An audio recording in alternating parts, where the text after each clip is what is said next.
In April and May. Republican Marionette Miller Meeks is hoping Southeastern Iowans will send her back for a third term on Capitol Hill. I've been consistent, I've been accessible, I have been available, I listen. I'm trying to craft policy that brings down healthcare prices, addresses the high prices for their cost of living, and making our upcoming world the place where young people want to be, grow, and fulfill their potential. Do you solemnly swear? Miller Meeks was first elected to Congress in 2020. She won by just 6 votes, one of the closest races in U.S. history. God bless Iowa, God bless the United States. She was reelected in 2022 and that time won around 53% of the vote, defeating Democrat Christina Bohannon.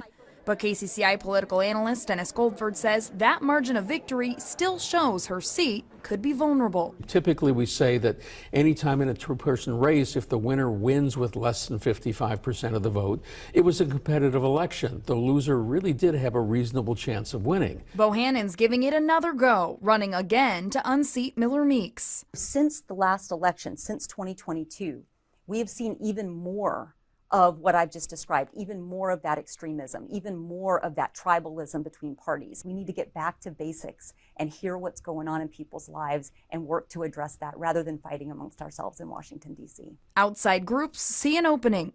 Bohannon's had help from the Democratic Congressional Campaign Committee, and the National Republican Congressional Committee is lending resources to Miller Meeks. To the extent that there's a focus on particular districts by people outside of the state, that helps provide the money, which provides the TV ads, which certainly helps, doesn't hurt.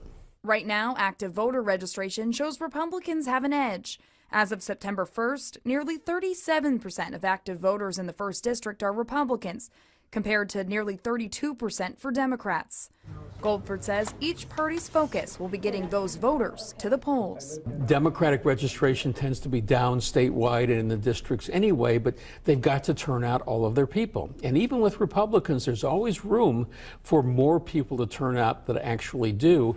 So the job for both parties is to get their supporters mobilized and enthusiastic and willing to turn out to vote. Amanda Rooker, KCCI 8 News, Iowa's news leader.